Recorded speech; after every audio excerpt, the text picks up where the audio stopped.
Half bug, half snack. Yes! Which is exactly how Ollie describes women.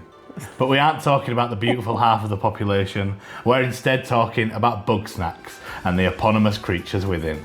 Statistically, there is a significant overlap between veganism and members of the LGBTQ community.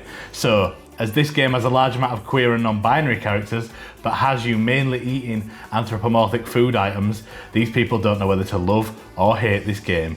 They're more confused than they were during puberty, or when watching hit 1999 film The Mummy. Brendan Fraser. Rachel Weisz. Despite being populated by Muppet-like humanoid creatures known as grumpuses with names like C. Clumby Clumbernut, Bevica Winklesnoot and Gramble Gigglefunny, there is a surprisingly dark overtone to this game when it's revealed that the Bugsnax are not just adorable little tasty creatures and are instead mind-altering parasites. And I have to stress again, this game is not about women. So Ollie, have you played Bugsnax? No, of course I haven't. It surprised me that you haven't played this one because I think it's one of them games where you think it's a kid's game and then when you actually play it's really good and interesting, but I think you would like it. The story is as follows. You are a journalist who receives correspondence from an explorer called Lisbeth, inviting you to Snacktooth Island to document these mysterious creatures known as Bugsnax, who are native to this island alone. When you get there, however, Lisbeth has gone missing and the rest of a team of grumpuses have scattered due to interpersonal conflicts. Your job then becomes to A. Find Lisbeth, B. Help the rest of the team come back together in Snaxburg, which is like your hub, and C. Document the Bugsnax. The game is a first-person adventure game and it sort of plays like a cross between Ape Escape and Pokemon Snap. The main gameplay loop is to capture each of the Bugsnax on the island, and you do this using tools that you acquire through the game. These are things like launching source packets to lure them out, or using a tripwire to stun them. And as you progress more into the harder areas, you'll have to often be more creative with how you use the tools and maybe use 2 different tools at once. You also get a scope which you can use to analyse the Bugsnax, which help identify how best to catch them. The grumpuses will ask you for favours throughout the game, which typically involve catching a certain Bugsnax for them, and this will reveal more about their backstory and motivations. First and foremost, I thought this game was very good. Very, very good, very good. I think it got dealt a bit of a bad hand because it was technically a PS5 launch title, I think. Oh, right. So it had to go up against Demon Souls, Miles Morales Spider-Man, Sackboy, really big hitters. And then you've got this kind of indie kids looking game. And obviously it does look a lot like a kids game if you see the cover and any of the pictures, which I think cuts out a lot of your audience as well that might want to play it. So I didn't play this game until the start of 2023 because it just didn't look appealing to me really at all. And this might just be a me thing because I just don't read reviews for games ever. I never do. Before I play a game, I never read reviews. I judge a game like I'm still a kid by looking at the box, essentially. I look at the main cover art, I turn it over, I look at the pictures of the gameplay and I think, oh, this is cool, or oh, this might be shit. But apparently it still sold better than Young Horses, that's the developer. The previous game, which was Octodad Deadliest Catch, so what do I know? The reason I said I think you'd like it is because it's a puzzle game at heart. Each Bugsnax offers a different little puzzle on how to catch them. So you've got to use the environment and the tools at your disposal to figure out how to catch the Bugsnax. It's very fun. You could obviously just use a guide and catch them all that way, but I think you'd be doing yourself a massive disservice if you did that. The fun is getting your scope out, learning about the Bugsnax, then trial and error until you manage to catch it. The game as you're doing sometimes, for the harder areas especially, you're trying to think out of the box. You're right, if I put this on this stone, roll it over there, then throw this sauce packet, and you just have to sort of trial and error until you get it. It's really fun. And it never gets boring. You think that there's only so many ways that you can catch a Bugsnax, wouldn't you all? But I'm guessing I'd be wrong. You would be wrong. It consistently throws up unique ways to use the same, I think there's about 8 tools, I can't really remember now, to keep everything interesting for you. And I think because I loved Ape Escape so much as a kid, I think it's why I really gelled well with this game. But I think even without that nostalgia, I would have loved it because it's just that good. The cast of characters are all super fun and interesting as well. All of them are wildly different from each other. There's a bodybuilder, a scientist, a blogger, a musician, and plenty more.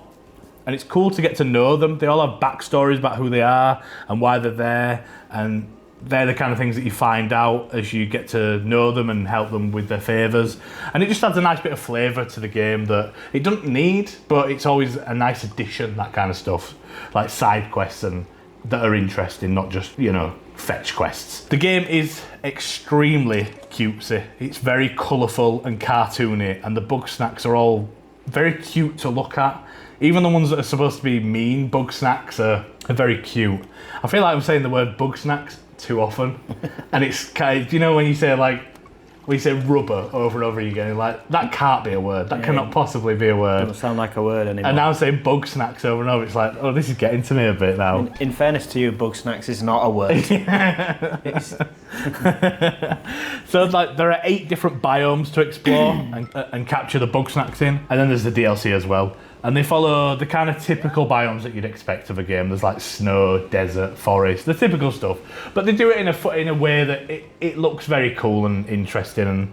And the Bugsnax in the areas are all themed around the biome. And I just can't believe they managed to create so many different Bugsnax. I think because I'm a non-art person, I struggle to come up with more than like an apple with eyes. Yeah. But like, and you think of people like this who create these kind of things, and the Pokemon create. I know they've fallen off in recent years, but just how you could come up with that many different versions of a similar thing, I'm always impressed. I don't really have any negatives, I don't think, and I think it's especially because I went into this game not expecting much at all, which I think is really how you should approach all games. But this game more so because I was kind of expecting a game for kids, and it's just really not a game for kids. Not that kids wouldn't enjoy it and can't play it, but I think it's got a lot of things to offer even more experienced gamers as well. You know, it's kiddie out on the outside, but an interesting game for everyone. And kids would enjoy it because it's fun and colourful. Yeah. But also adults would enjoy it because there's an element of kind of puzzly stuff. Yeah, that's all from me. I think, Ollie, I know you're dying to ask me a question. I'm so glad that you asked, because I'm burning to ask if this game is any decent for people who are chasing platinum trophies. It is, yeah. I'd recommend this for the platinum. It's a very easy platinum to get. It's pretty short, even with the DLC, so you'll run through the kind of main trophies in no time. There's some trophies that take a bit more effort, like the kind of challenge ones. There's one for like trapping 2 Bugsnax at once in one of your traps that takes, I guess, just a little bit more forethought than you would for all the other trophies. And there's maybe 6 like that.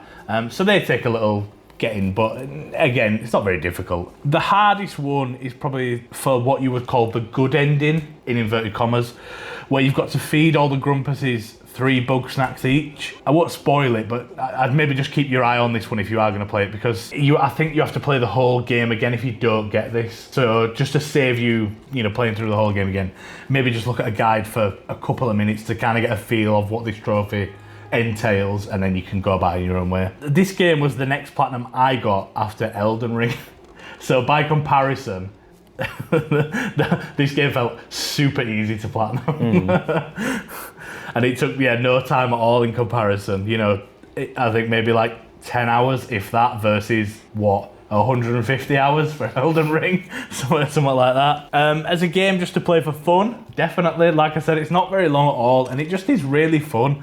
I think games like this and Astro Bot and kind of games of that sort of style are really few and far between, where everything's just fun and colourful and happy, and there's not enough of those games, I think. And it is worth playing them when they come along, because it's kind of a nice change of pace, where most of the games you play now are, so I'm the last survivor in a dying world, so God, I've got to find my child, oh God, right, I've got to rescue civilization, oh God. And then you play a game like this and you're like, oh, buzzing, everything's fine and happy and lovely. So yeah, it's just kind of a nice change of pace if you play games like this in between all the other sort of darker games. And that's all for this video. And just to reiterate, I don't think women are evil. Not even my ex-girlfriend.